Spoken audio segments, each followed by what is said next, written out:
Limiting friction definition कल लिख ली सी, पर अज फार्मूला जिहड़ा तुसी लिमिटिंग फ्रिक्शन का देख रहे हैं कि जदों भी लिमिटिंग फ्रिक्शन कैलकुलेट होनी म्यू एस एन तो होनी, एन की है उस सिचुएशन च बॉडी ते लगन वाली नॉर्मल रिएक्शन की वैल्यू है, और म्यू एस का की नाम है कोफिशिएंट ऑफ स्टैटिक फ्रिक्शन। हुण कोफिशिएंट ऑफ स्टैटिक फ्रिक्शन अगर इस डेफिनेशन के अकॉर्डिंगली चलिए तो वो थानू नजर आनी चाहिए है ratio of limiting friction to normal reaction. तो कोफिशिएंट ऑफ स्टैटिक फ्रिक्शन को कितना डिफाइन करांगे, ratio of limiting friction to normal reaction. हुण limiting friction is a kind of force, ते नॉर्मल रिएक्शन भी काइंड ऑफ फोर्स ही। तो आ जिहड़ियां दो फोर्सेस है, तो जितने भी तुहाडे सामने ratio of two like quantities है, ता आंसर हमेशा जो म्यू एस है ना, it is unitless and dimensionless quantity. तो कोफिशिएंट ऑफ स्टैटिक फ्रिक्शन का ना तो कोई यूनिट है ना डायमेंशनल फार्मूला है, जस्ट एक नंबर है।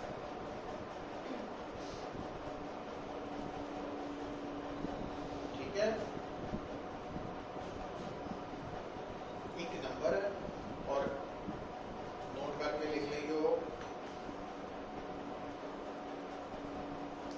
The value of mu S may be less than 1,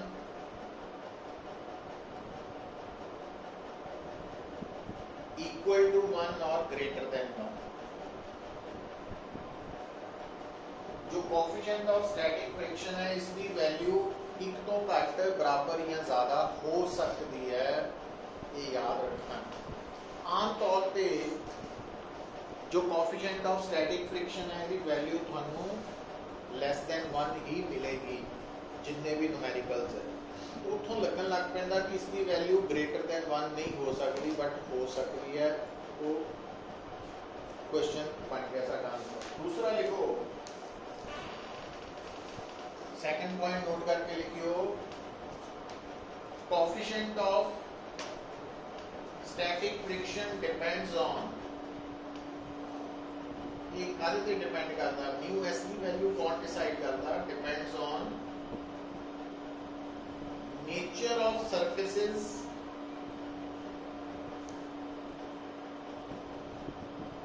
placed in contact and nature of their materials, nature of their materials. तो जो कोफिशिएंट ऑफ स्टैटिक फ्रिक्शन की वैल्यू कौन decide करता, nature of surfaces in contact, ते दूसरा nature of their materials. और मैं दसदा, तो हुण ये का उत्तर है how to calculate limiting friction. हुण अगर तुहाडे सामने आ जाए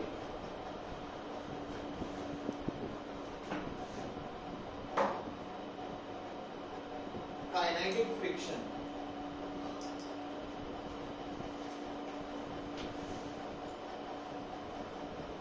काइनेटिक फ्रिक्शन,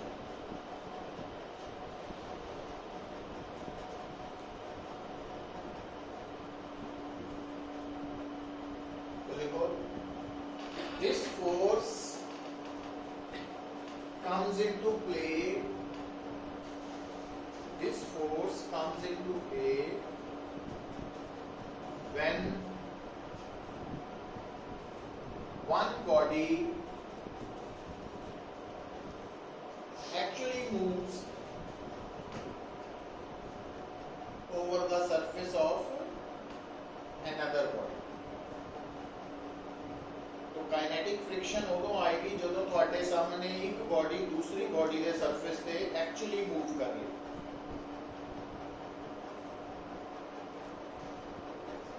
लाइन च लिखो that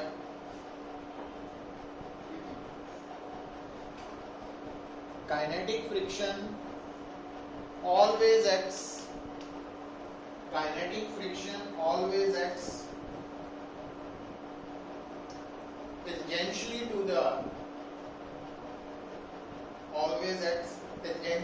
the surface of contact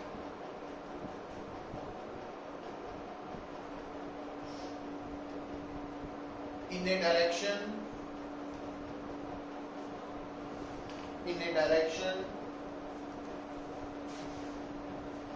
opposite to the direction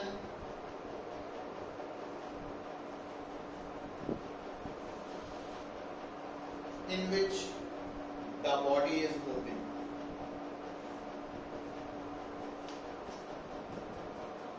Body move कर रहा है. तो देखो बेटा तुम्हारा एक सरफेस है, सरफेस पे रखी हुई बॉडी है. सो ए बॉडी एक्चुअली मूविंग है राइट साइड नो, मतलब ये बॉडी सरफेस के अकॉर्डिंगली राइट में जा रही है. तो जो काइनेटिक फ्रिक्शन है वो इस तरह एक्ट करेगा.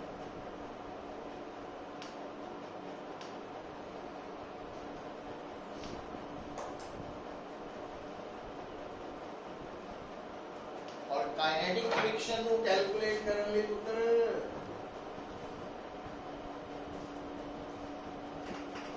फार्मूला है दिस वन. लिफ्टिंग फ्रिक्शन वाला ही है, मिलता जुलता, बस फर्क ये है कि इसमें असी बोलना कोएफिशिएंट ऑफ काइनेटिक फ्रिक्शन. ठीक है.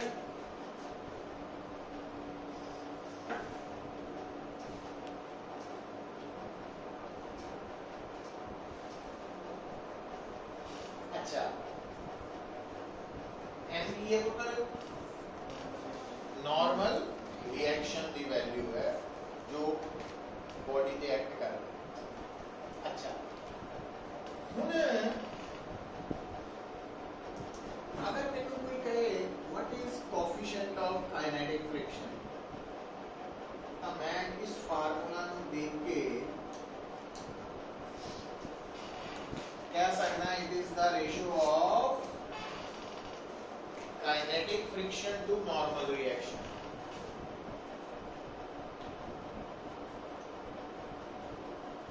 कोएफिशिएंट ऑफ काइनेटिक फ्रिक्शन की है ratio of kinetic friction to normal reaction. Again बेटा क्योंकि कोएफिशिएंट ऑफ काइनेटिक फ्रिक्शन भी रेशियो ऑफ टू फोर्सेस ही है, तो ये भी यूनिट लेस थे, डायमेंशन लेस क्वांटिटी है.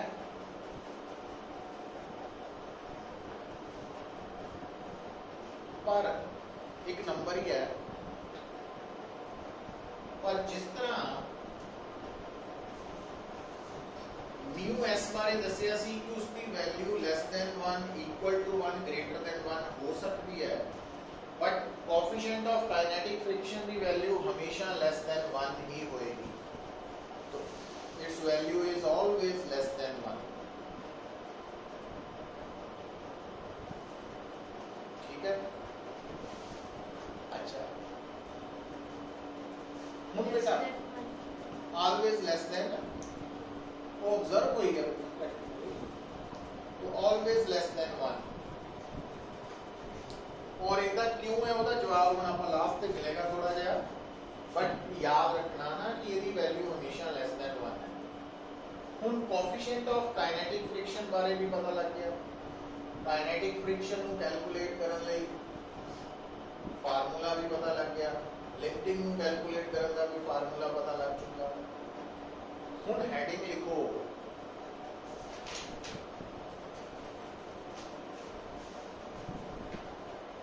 variation of friction with applied force.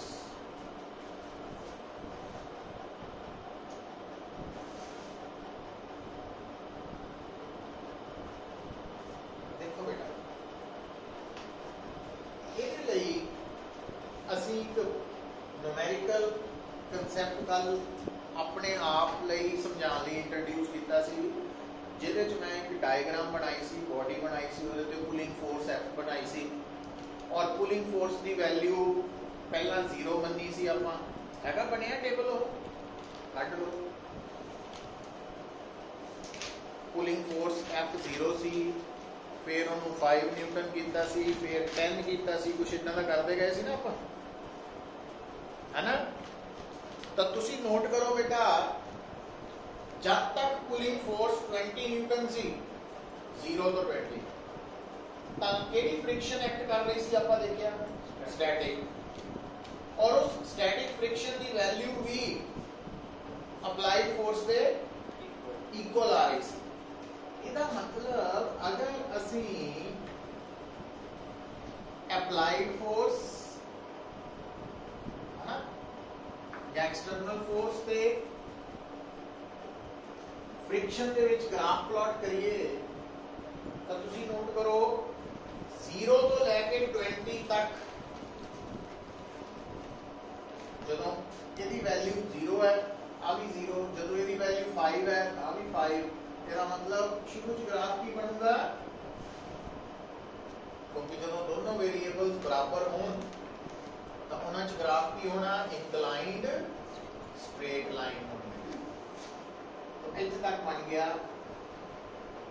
और ये जिहड़ा ग्राफ है, इहदे ऊपर फ्रिक्शन केड़ी है पुत्र? स्टैटिक फ्रिक्शन है।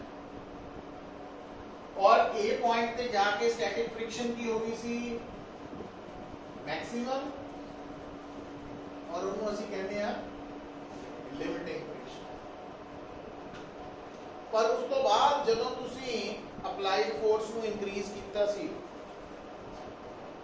तो केड़ी फ्रिक्शन आ गई सी? काइनेटिक। और देखो, तो इस तो बाद जदों असी अप्लाइड फोर्स को इंक्रीज कर रहे हैं, पर काइनेटिक फ्रिक्शन की रही सी सेम। इसका मतलब इस तो बाद ग्राफ की बनेगा, वैल्यू की रही सेम रही, है ना। एक फ्रिक्शन है काइनेटिक फ्रिक्शन। तो अगर तुम कोई कहे ना graph between applied force and friction show करो, तो वो शेप इतना ही शो करनी है, ठीक है, फॉर 1 मार्क। हाँ,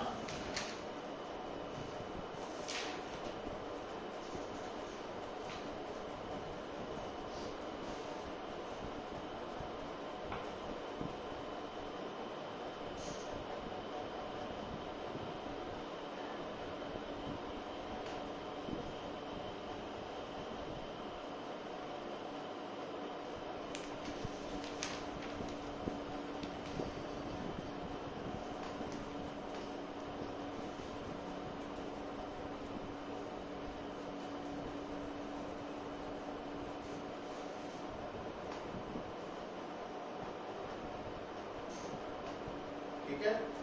अच्छा, इतों पुत्र एक बड़ी यूजफुल इंफॉर्मेशन निकलनी है, भूलियो ना। देखो,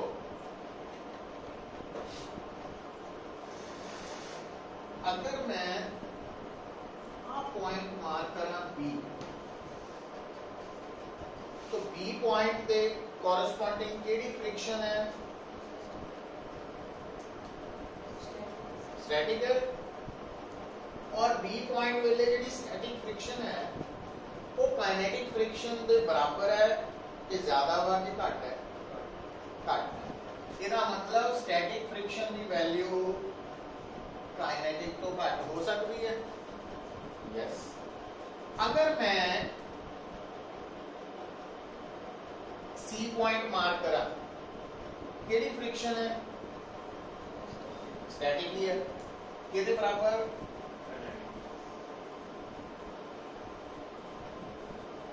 ए पॉइंट पे केड़ी फ्रिक्शन है?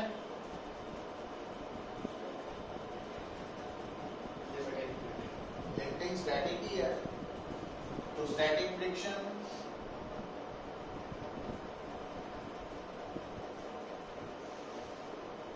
मतलब स्टैटिक फ्रिक्शन की वैल्यू काइनेटिक फ्रिक्शन तो ज्यादा भी घट भी बराबर भी हो सकती है। समझ आई गल पुत्र? पर फर्क समझियो हम ये इंफॉर्मेशन था। जे मैं कमा लिमिटिंग फ्रिक्शन, तो लिमिटिंग का मतलब आ वाली फ्रिक्शन को हमेशा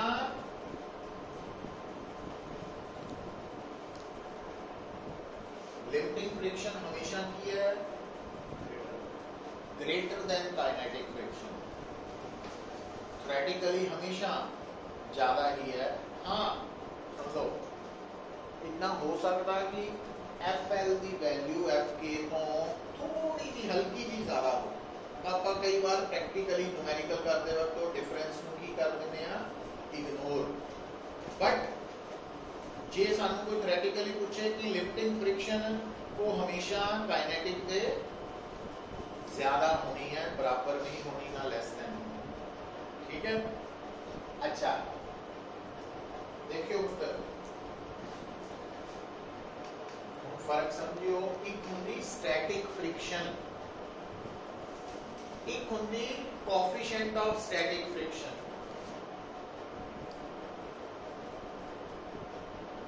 एक है काइनेटिक फ्रिक्शन, एक है coefficient of kinetic friction. Static friction की वैल्यू काइनेटिक तो less than equal to greater than हो सकती है, but coefficient of static friction हमेशा कोएफिशिएंट ऑफ काइनेटिक फ्रिक्शन तो ज्यादा ही होता है।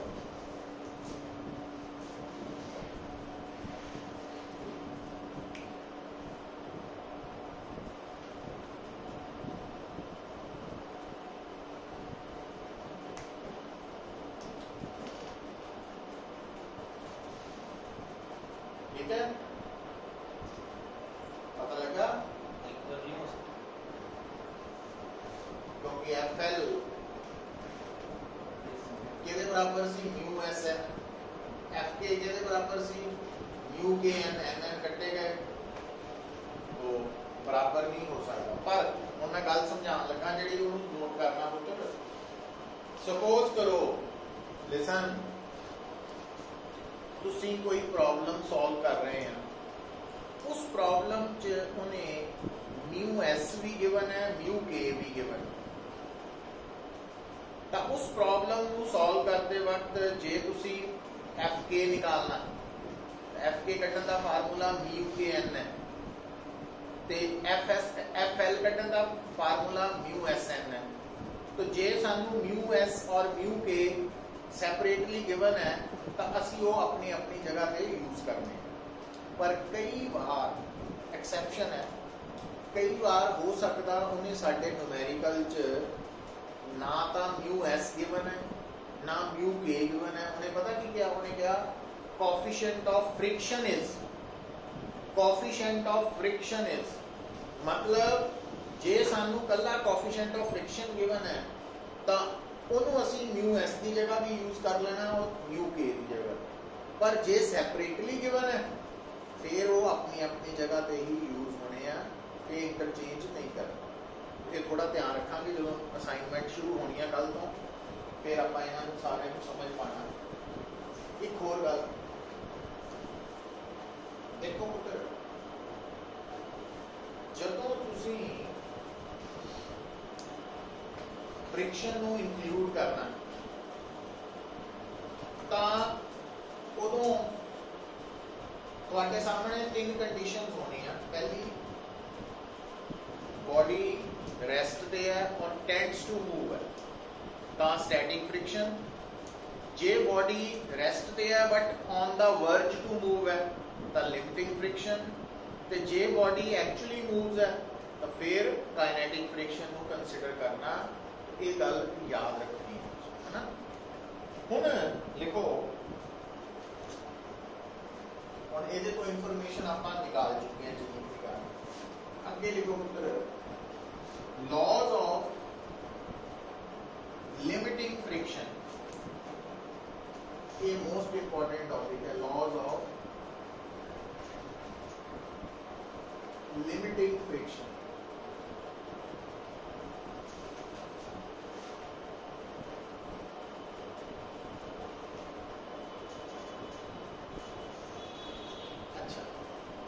तो पहला कि आपां लॉज बारे गल करिए, एक मैं कंसैप्चुअल प्रॉब्लम का आंसर दसन लगा थानू। देखो,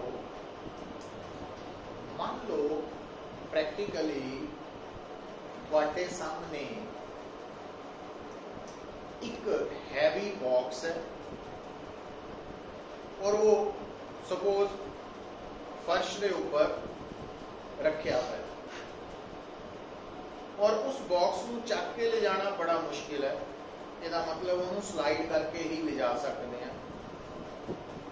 हुण मान लो असी 2-3 बंदे जुड़ गए और तिन्ना ने मिलके उस बॉक्स को खिंचना शुरू करना। तो पहली गल, जे वो बॉक्स इनिशियली रेस्ट ते है और आपां उन्होंने स्लाइड करके ले जाना वा, इसका मतलब पहला आपां उन्होंने मोशन च सैट करना। और अगर क्योंकि इत्थे असी फ्रिक्शन कंसिडर कर रहे हैं, लिमिटिंग फ्रिक्शन का कंसैप्ट ये कहता वा पुत्र, जे तुसी रुकी हुई बॉडी नू चलाना चाहते हैं रफ सरफेस से, तो थानू घट्टो घट मिनिमम कितनी फोर्स लगानी पैनी है, लिमिटिंग फ्रिक्शन के बराबर। रादर उसको थोड़ी जी ज्यादा ही लगानी पैनी है प्रैक्टिकली, बट वो घट्टो घट बराबर, तां बॉडी ने मोशन च सैट होना। अच्छा, और एक बारी हुण मान लो जिस बॉक्स की असी गल कर रहे हो, गल समझियो कि अगर मान लो इस बॉक्स और इस सरफेस दे विच लिमिटिंग फ्रिक्शन की वैल्यू है 100 न्यूटन, ते इस बॉक्स और इस सरफेस दे विच काइनेटिक फ्रिक्शन की वैल्यू है 95 न्यूटन सपोज, क्योंकि काइनेटिक फ्रिक्शन हमेशा लिमिटिंग तो घट है ना, ये आपको फर्क ले रहा है। इसका मतलब अगर ये बॉक्स इनिशियली रेस्ट ते है तो इनू आप स्लाइड करके लेके जाना एक तो दूसरी जगह, तो थानू मिनिमम कितनी फोर्स लगानी पैनी है, 100 न्यूटन, थोड़ी जी ज्यादा ही रखनी पैनी। पर जितना ही तुसी 100 न्यूटन तो थोड़ी जी फोर्स ज्यादा अप्लाई करोगे, एक मोशन च आ जाएगा। मोशन च आते सार ही होना, लिमिटिंग फ्रिक्शन घट के काइनेटिक कन्वर्ट हो जानी है, और काइनेटिक कितनी रह गई है 95। इसका मतलब जी फोर्स तुसी 100 तो थोड़ी जी अबव लगा रहे सी इहनूं चलाने लई शुरू कराने लई, जो एक बार मोशन च सैट हो गया तो ये मोशन को मेनटेन करने लई तुहानूं कितनी फोर्स चाहिए है, हुण 100 नहीं चाहिए, कितनी चाहिए 95 ही चाहिए। इसका मतलब क्वेश्चन आ जाता वा कि it is difficult to set a body in motion rather than to maintain its motion. Body के मोशन को मेंटेन करना आसान है, उहदे मोशन को स्टार्ट करना प्रोड्यूस करना मुश्किल है। उसका कारण की है, क्योंकि मोशन को प्रोड्यूस करने लिए सानू लिमिटिंग फ्रिक्शन को ओवरकम करना पड़ेगा, और मोशन को मेंटेन करने लिए काइनेटिक फ्रिक्शन को, और काइनेटिक फ्रिक्शन की है लेस देन लिमिटिंग। इस करके मोशन को मेंटेन करना इजी है, प्रोड्यूस करना स्टार्ट करना मुश्किल है। तो it is difficult to produce motion than maintain motion.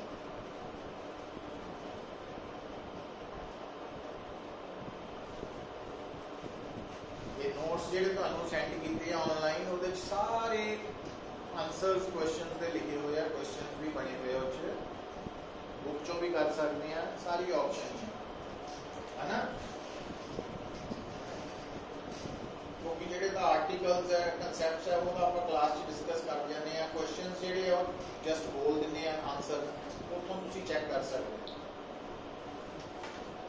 अच्छा, हुण आपां वापस आ रहे हैं, जेड़ा हेडिंग लिखिया सी केड़ा लॉज ऑफ, देखो ये मोस्ट इंपॉर्टेंट आर्टिकल है, पुत्र पेपर च लिखने आ जाते हैं, write laws of limiting motion. Number 1 तो फर्स्ट है लिमिटिंग फ्रिक्शन friction acts, पहला law, limiting friction acts tangentially to the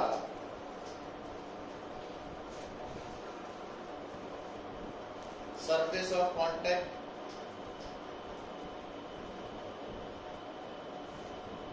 in a direction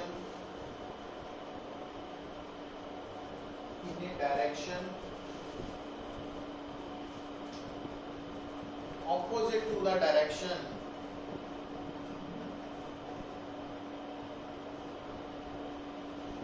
in which body is on the verge to move.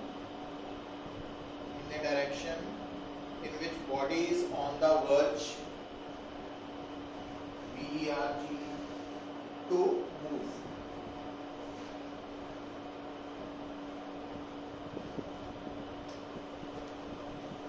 अच्छा, ये है पहला केस।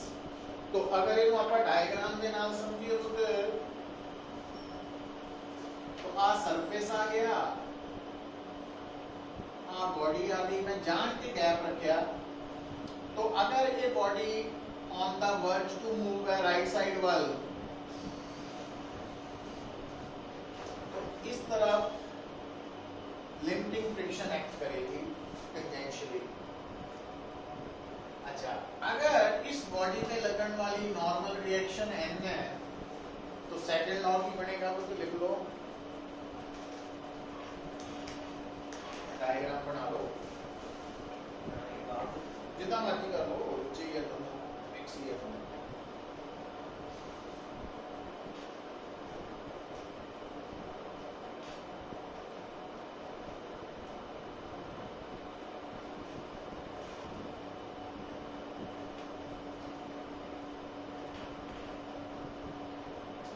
सेकंड है the magnitude of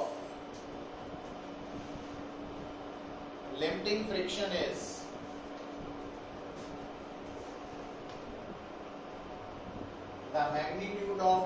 friction is directly proportional to normal reaction.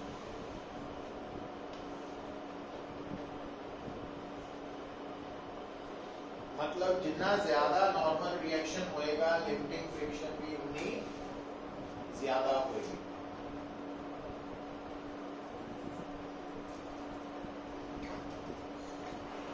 तीसरा point,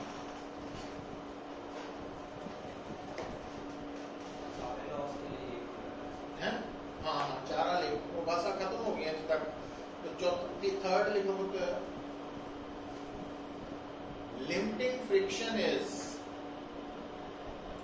independent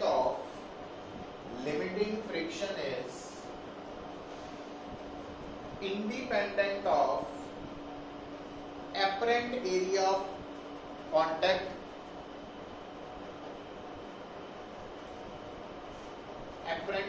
of contact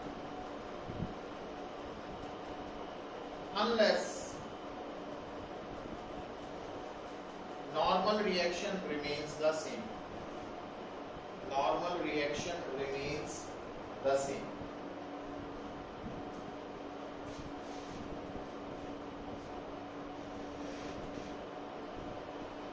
गाल को सुनिए,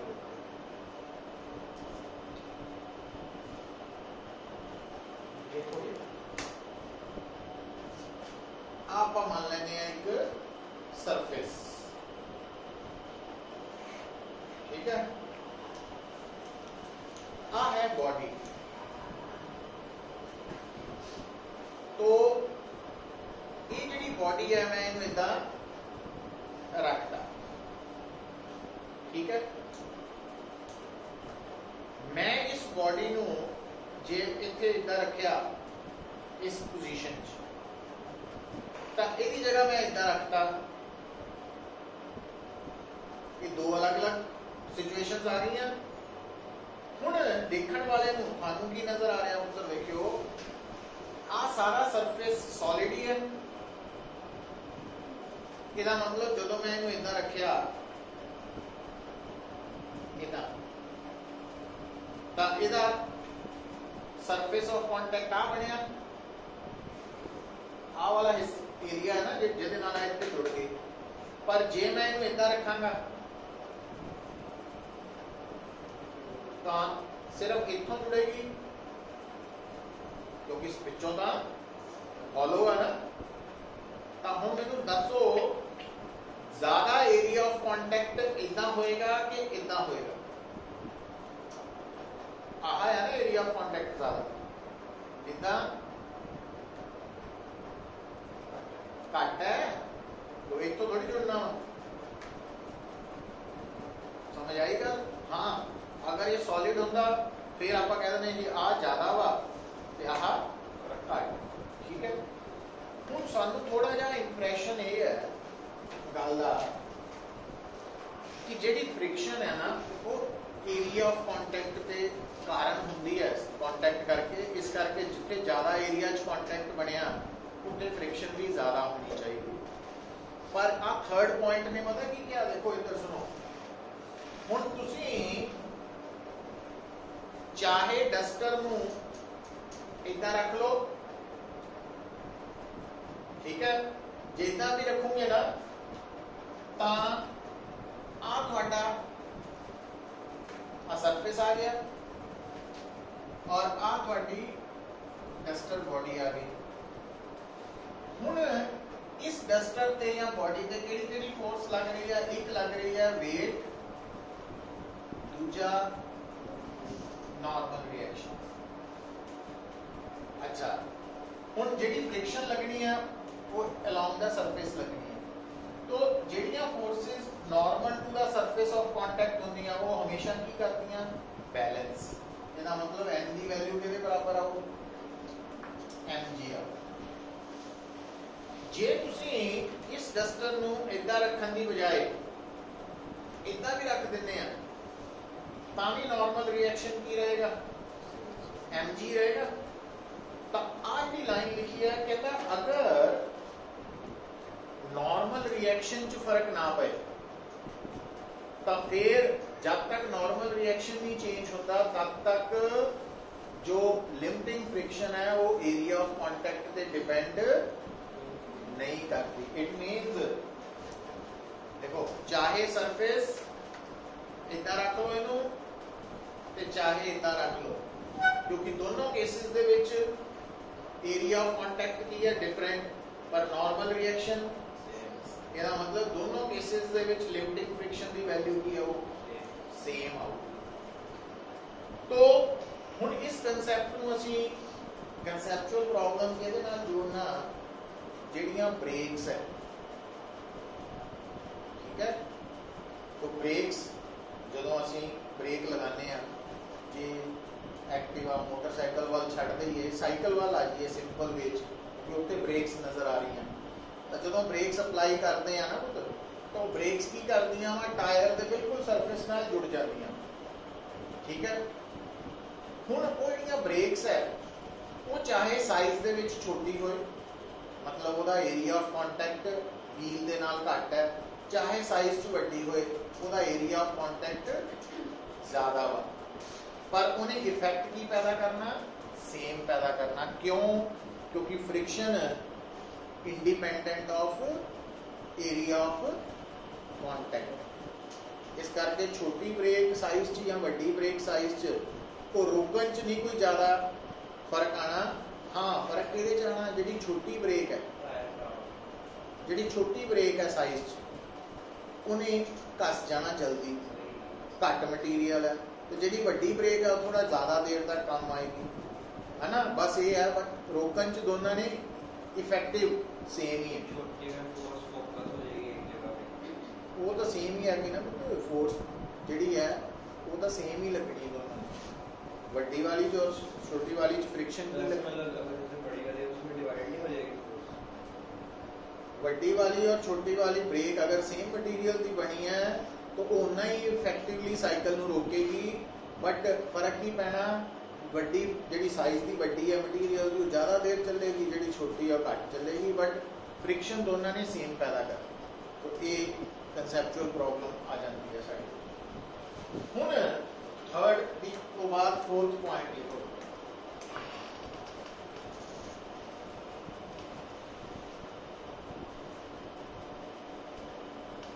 limiting friction depends on, depend करती है काहदे ते,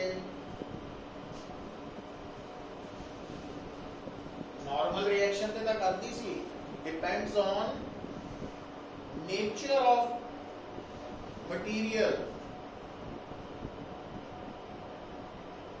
as well as nature of surfaces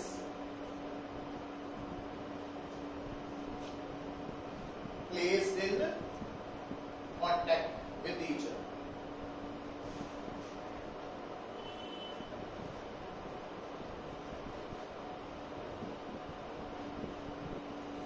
वो क्यों? हम देखिए उत्तर सुनो इधर, आप पॉइंट पता क्या कहना, देखो आ मटीरियल और आ वाला मटीरियल सेम है, पर आ मटीरियल अलग है। ਇਹਦਾ मतलब जे तुसी इस सरफेस ते आ डस्टर ਨੂੰ इदां रखदे आ, नॉर्मल रिएक्शन कितना आएगा mg, जे डस्टर ਨੂੰ इदां रख दिंदे आ नॉर्मल रिएक्शन कितना आएगा mg ਦੇ बराबर, कोई फर्क नहीं पिया इदां रखण नाल या इदां रखण। पर जे कोई कहे कि लिमिटिंग फ्रिक्शन की वैल्यू, क्योंकि पुत्र लिमिटिंग फ्रिक्शन को कैलकुलेट करने का पूरा फार्मूला है μSn, तो n की वैल्यू का दोनों केसेस च की सी, पर μs की वैल्यू कौन डिसाइड करता, nature of material, nature of surfaces. ਇਹਦਾ मतलब ਜਦੋਂ ਤੁਸੀਂ डस्टर इदा रखिया वा और जो डस्टर इदा रखिया ताकि हो गया μs की वैल्यू इस केस च और इस केस च सेम नहीं है, अलग है। इट मीन दोनों cases they which limiting friction की वैल्यू की हो गई डिफरेंट। तो लिमिटिंग फ्रिक्शन की वैल्यू नेचर ऑफ मटीरियल पे डिपेंड करती है, जिहड़े कॉन्टैक्ट च है ਉਹਦੇ ਨਾਲ डिपेंड करती है कि जिहड़े सरफेसेस है वो उन्हां च कितनी रफनेस है, उबड़ खाबड़ कितने है, ਉਹਦੇ पे डिपेंड करती है फ्रिक्शन। तो ये पॉइंट इत्थे लिख लिया, तो लिख लो because FL is equal to μSn, है ना। एंड हियर μs दा नाम की बोलिया सी आपां शुरू च, कोएफिशिएंट ऑफ स्टैटिक फ्रिक्शन। तो because μs depends on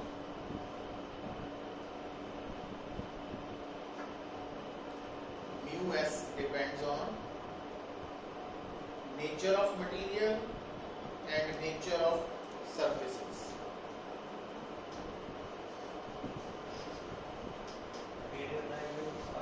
μs depends on nature of material and nature of surfaces.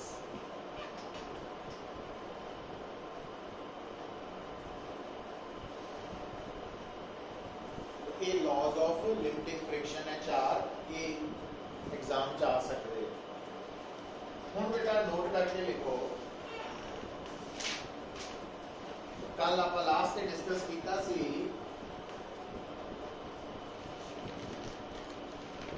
Friction always opposes,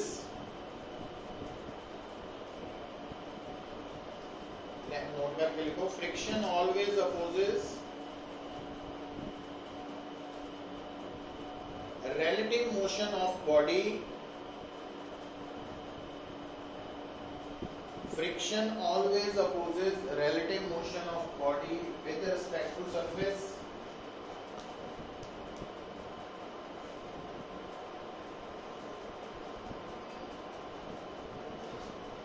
है ना।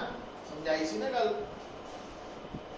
कि फ्रिक्शन की डायरेक्शन डिसाइड करने तो पहला जिस बॉडी ते फ्रिक्शन एक्ट करनी है उन्होंने कंसीडर करो और जेडे सरफेस ते लाई कर रही है उन्होंने कंसीडर करो।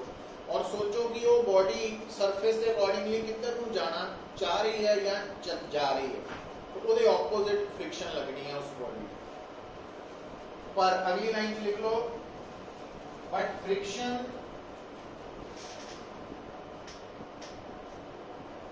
मे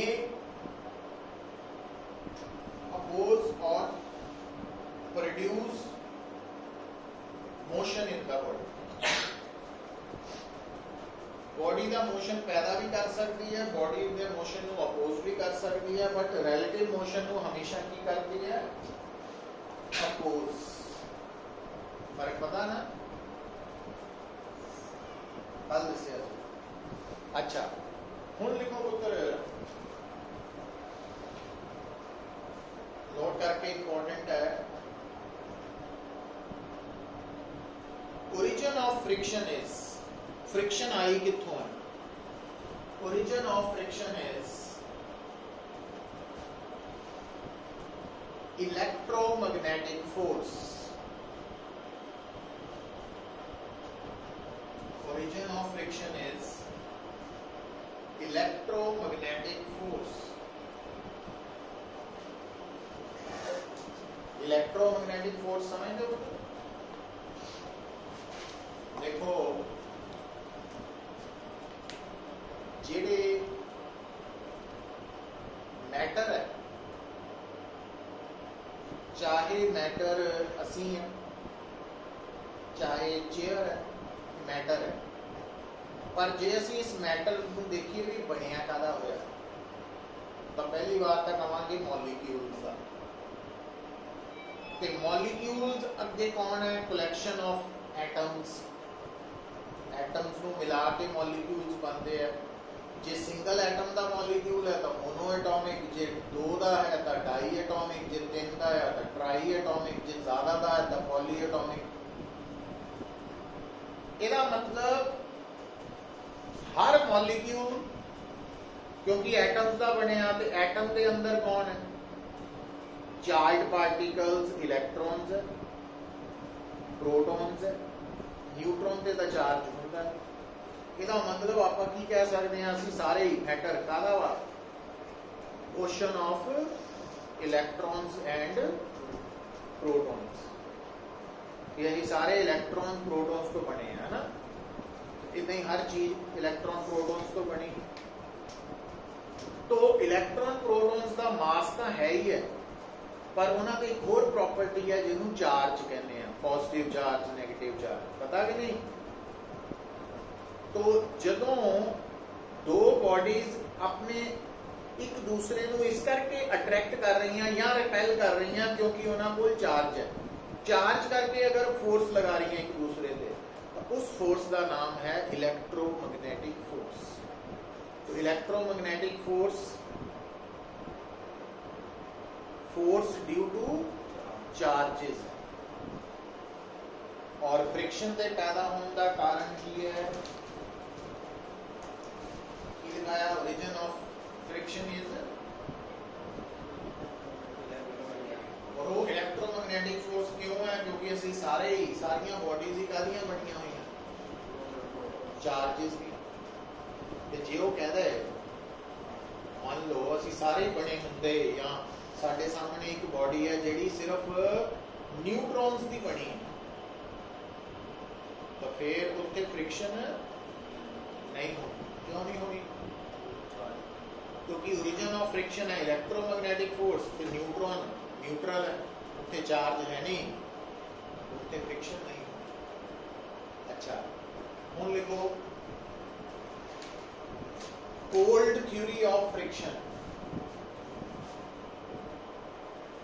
कोल्ड थ्योरी ऑफ फ्रिक्शन।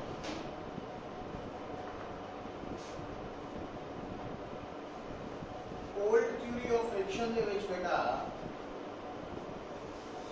देखो,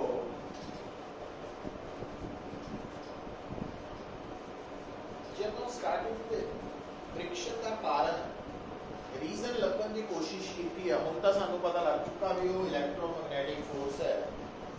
जो स्टार्टिंग च ना फ्रिक्शन का कारण लभन की कोशिश की, ਜਿਹੜੇ ਕਨਸੈਪਟ ਨੂੰ ਅਸੀਂ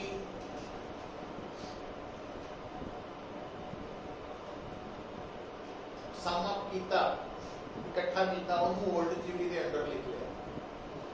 ਹੁਣ ਦੇਖੋ ਪੁੱਤਰ, ਜਦੋਂ ਤੁਸੀਂ ਕਿਸੇ ਵੀ ਸਰਫੇਸ ਨੂੰ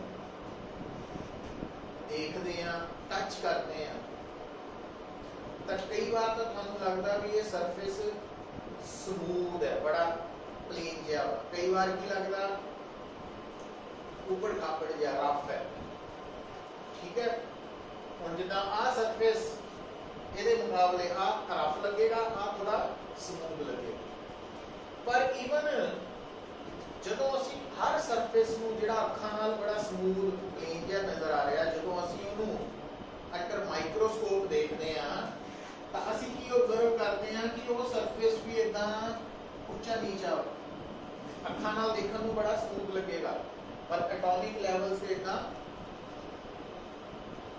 तो ਹੁਣ ਦੇਖੋ ਇਹ ਮੈਂ ਉਲਟਾ ਬਣਾਤਾ ਨਾ ਸਰਫੇਸ, तो ਆ ਬਾਹਰ ਨੂੰ ਆਈ ਹੋਈ ਹੈ, ਇਹਨੂੰ ਅਸੀਂ ਕਹਿ ਦਿੰਦੇ ਆ ਪ੍ਰੋਜੈਕਸ਼ਨ। ਆ ਅੰਦਰ ਬਣੀ ਹੋਈ ਹੈ, ਇਹਨੂੰ ਕਹਿ ਦਿੰਦੇ ਆ डिप्रेशन। तो ਅਸੀਂ ਕਹਿ ਸਕਦੇ ਹਾਂ ਕਿ ਹਰ ਸਰਫੇਸ ਤੇ ਕੀ ਬਣੇ ਹੋਏ ਆ, ਪ੍ਰੋਜੈਕਸ਼ਨਸ ਤੇ डिप्रेशंस बने। तो ਜਦੋਂ ਤੁਸੀਂ ਪੁੱਤਰ ਇੱਕ ਸਰਫੇਸ ਨੂੰ ਇਦਾਂ और आ दूसरे सरफेस में इतना रखा एक दूजे के ऊपर, की होया देखो जे मान लो पूरी तरह नाल प्लेन हुंदा तां जदों मैं एक बॉडी नूं दूजे दे ऊपर चलाना सी, बड़ा आराम नाल उहने शिफ्ट कर जाना सी। पर क्योंकि सरफेसेस ते की बने हुए हैं, डिप्रेशंस बने हैं, प्रोजेक्शंस बने। हुण मान लो आ दो सरफेसेस है, ये जो एक दूजे के ऊपर रखे तो इन्हां दे विच की हो गई, इंटरलॉकिंग हो गई। एक दी प्रोजेक्शन दूजे दी डिप्रेशन फिक्स हो गया आपस में। इसदा मतलब जे आपां एक नूं दूजे ऊपर चलाना चाहते हैं तो सानू ये इंटरलॉकिंग नूं तोड़ना पैना, ब्रेक करना पैना, और वो फ्रिक्शन का कारण नजर आती है। और कुछ हद तक ये ठीक भी है, पूरी क्यों नहीं ठीक, क्योंकि अगर सिर्फ ये जिहड़ी प्रोजेक्शंस ते डिप्रेशंस च बनन वाली इंटरलॉकिंग ही फ्रिक्शन है, इसदा मतलब जे आपां सरफेसेस नूं रब करना शुरू कर दईए, पॉलिश करना शुरू कर दईए, तो ये प्रोजेक्शंस ते डिप्रेशंस घटने शुरू हो जाएंगे और एक स्टेज बाद खत्म हो जाएंगे। जे वो खत्म हो जान तो फिर फ्रिक्शन की हो जानी चाहिए है, जीरो। पर जदों प्रैक्टिकली देखा गया तो जदों आपां दो बॉडीज नूं पॉलिश करना शुरू करते हैं उन्हां दे सरफेसिस नूं, तो शुरू च थोड़ी देर लई तां फ्रिक्शन घटदी है, पर एक एक्सटेंट तो बाद जदों असीं ज़्यादा पॉलिश कर दिंदे आ, स्मूथ कर दिंदे आ, तो फ्रिक्शन घटदी नहीं, रादर वधनी शुरू हो जाती। जबकि ओल्ड थ्योरी के कारण दे अकॉर्डिंगली फ्रिक्शन का पैदा होने का कारण की है, इंटरलॉकिंग, प्रोजेक्शंस ते डिप्रेशंस की, ते स्मूथनेस के वधन नाल वो इंटरलॉकिंग घटनी चाहिए है, ते फ्रिक्शन भी घटनी चाहिए है। जबकि प्रैक्टिकली की देखा गया कि एक स्टेज तो बाद वो वधनी शुरू हो जाती है, घटती नहीं। इसका मतलब जी ओल्ड थ्योरी है पूरी गल नहीं दस पाई भी क्यों फ्रिक्शन। तो ओल्ड थ्योरी बारे नोट करो डायग्राम, तो दो लाइना लिख लेंगे आप।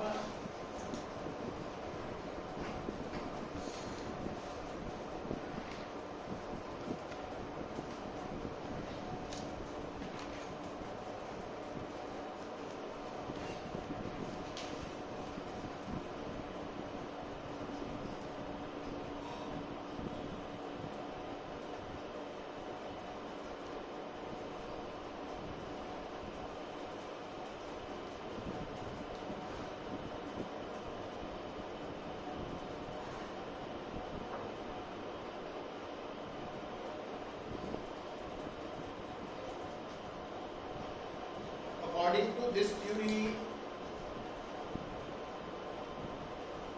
friction is due to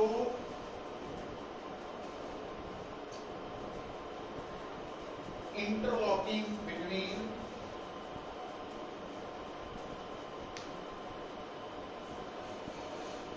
projections and depressions. Interlocking between projections and depressions of the two surfaces in contact.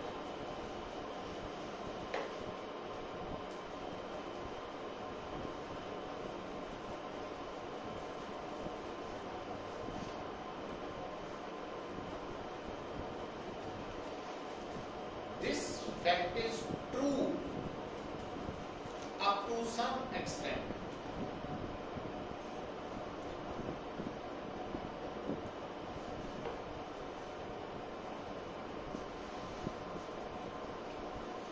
कुछ हद तक ही ठीक।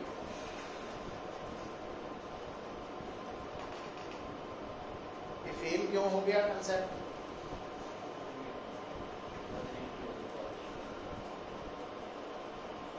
This theory was discarded, rejected का कुछ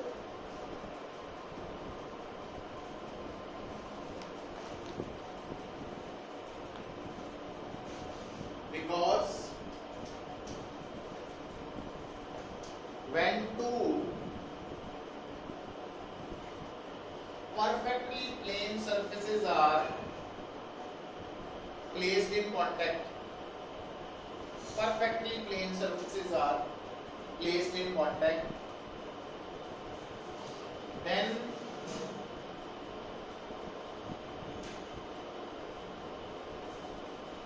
friction becomes maximum instead of zero.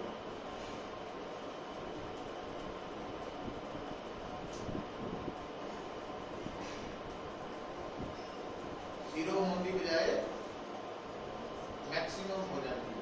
ये इस तरह की थ्योरी छाड़ देती गई, बट कुछ हद तक ये ठीक है। तो हम एक्चुअली उत्तर लिखो न्यू थ्योरी। अगली थ्योरी हम न्यू कहता, पिछली में ओल्ड कहता। New theory of friction.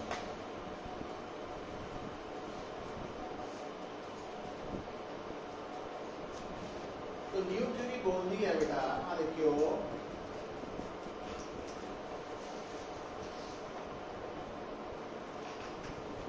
ਆਪਾਂ बॉडी ਨੂੰ काफी हद तक प्लेन कर लिया, हाले पूरा इनू भी नहीं किया प्लेन, और आ सरफेस भी काफी हद तक प्लेन है। देखो ਹੁਣ ਜਦੋਂ ਤੁਸੀਂ ਦੋ ਬॉडीज ਨੂੰ ਇਦਾਂ ਕੰਟੈਕਟ 'ਚ ਰੱਖਦੇ ਆ, ਰੱਖਿਆ ਨਾ, ਤਾਂ ਉੱਪਰੋਂ ਦੇਖਣ ਨੂੰ ਲੱਗਦਾ ਵੀ ਇਹਨਾਂ ਦਾ ਏਰੀਆ ਆਫ ਕੰਟੈਕਟ ਆ ਸਾਰਾ ਹੀ ਹੈ, ਆ ਏਰੀਆ ਆਫ ਕੰਟੈਕਟ ਹੈ।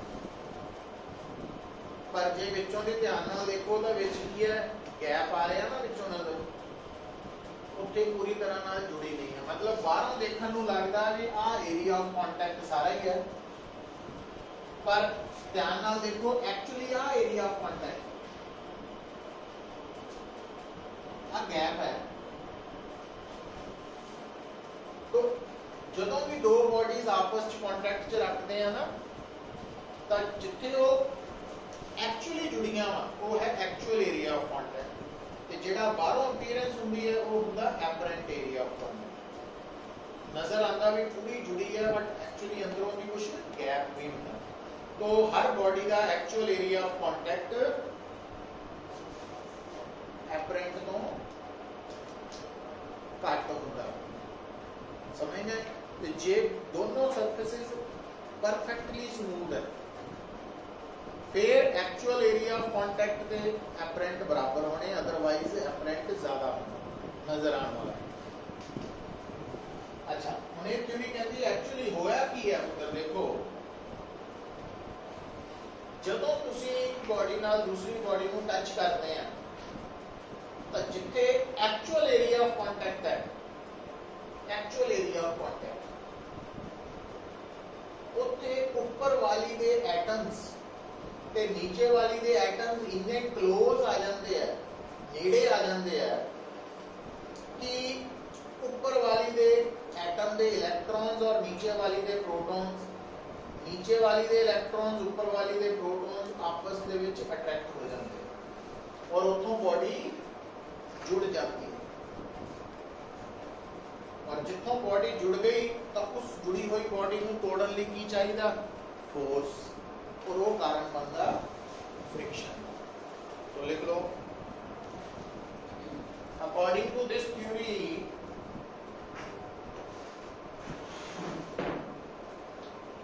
when two bodies are placed in contact with each other,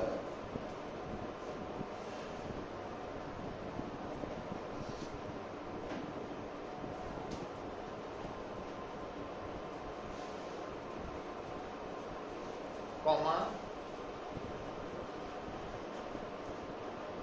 there are certain points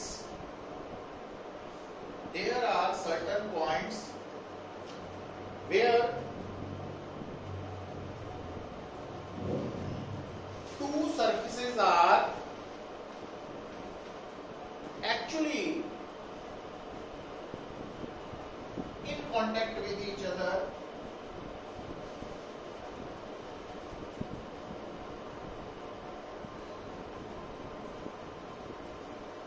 as a result of which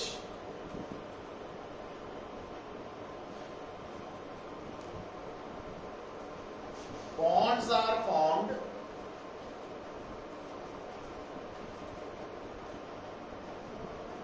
between the atoms of two bodies.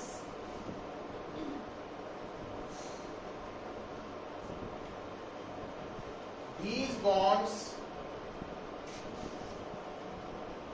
are called cold welding.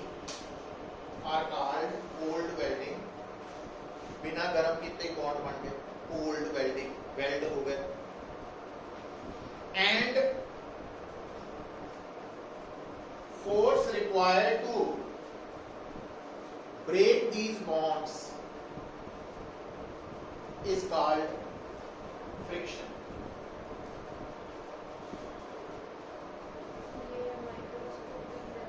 Microscopic level की